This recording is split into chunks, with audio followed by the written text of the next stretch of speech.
Hey folks, and welcome back to another one of my videos. I'm back up here in my studio, not my normal bat cave at the bottom of the garden with all the photographs and things in the background. And why am I up in my studio? Well, I'm making the final interview online course, and oh my goodness, you're going to so love this. There's so much work in it, but I'm going to share a little bit of the learning with you because this is something that's really, really interesting. Now, in the Facebook group, and if you're not part of that Facebook group, by the way, Bluelight has a Facebook group.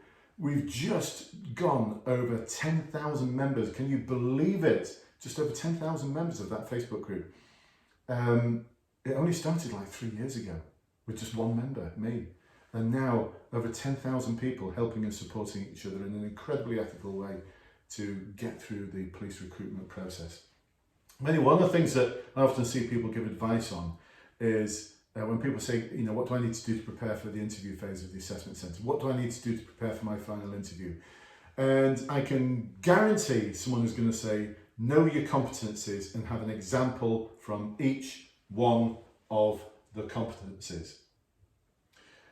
And I'm not sure whether that's good advice. What I would advise you to do is have several things that you've done in your life from different parts of your life, which shows that you've got something about you where you've given 120% without being asked to do so.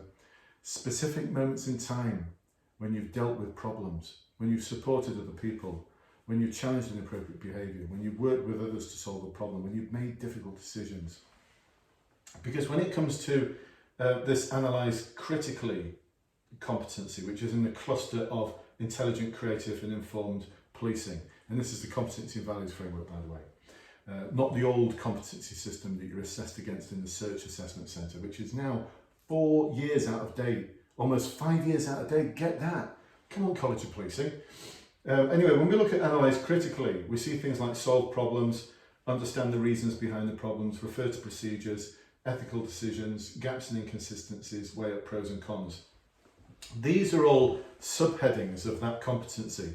And these are all things that you would naturally be doing if you answered a question which was, please can you tell me about a time when you made a difficult decision, which is from another competency. Please can you tell me about a time when you've had to work with others to solve a problem, which is from another competency. They all cross over and link in with each other. So what really happens is that you're not just being assessed in your answer against one competency. No, you're not. You're being assessed against multiple different competencies with behavioural statements that they're marking you against from multiple competencies. So don't make the mistake. This is the number one mistake people make. No, it's not. There's the number two. The number one mistake people make in their interviews is they fail to come across as their real, authentic and emotional self. They come across as someone else. They come across as the person who they thought the interviewer wanted to hear from, and they come up with all sorts of BS, all sorts of cliches and phrases from the Competency Framework. That is not the way to go. That is not the way to do it. The number two reason why people fail is because they go in and they say, I've got an answer for each competency. No, it won't work. It doesn't work like that, or it might work. You might just get through, but you're more guaranteed success if you perpetually, all the time, challenging yourself, immersing yourself in difficult situations, immersing yourself in problem solving.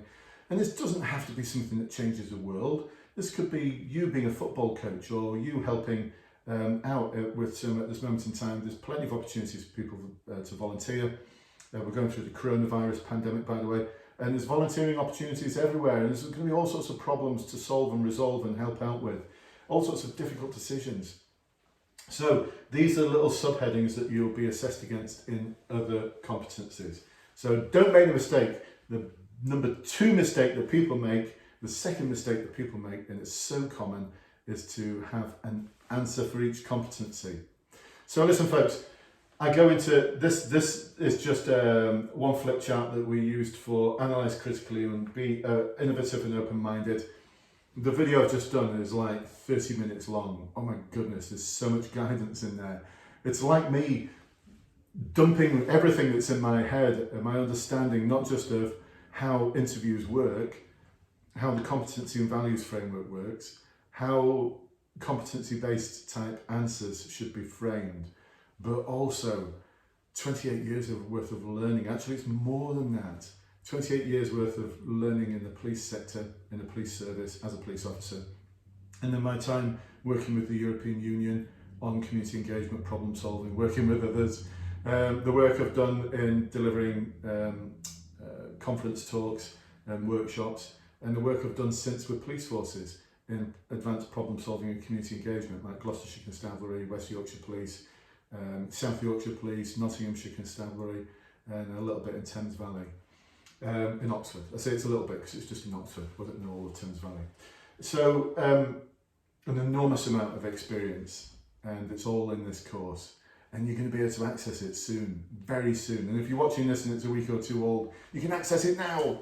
You can access it now. Listen, this course is going to blow your mind away. It really is. I know it's, and you might be thinking, look, it's just a course for the final interview for the police. But once you get into it, oh my goodness, honestly, it's going to blow your mind. I'm so excited by it because it's everything I've learned over the past several years and beyond, because I've been coaching and supporting people for specialist interviews for promotion boards for 20 years before I started doing all of this stuff.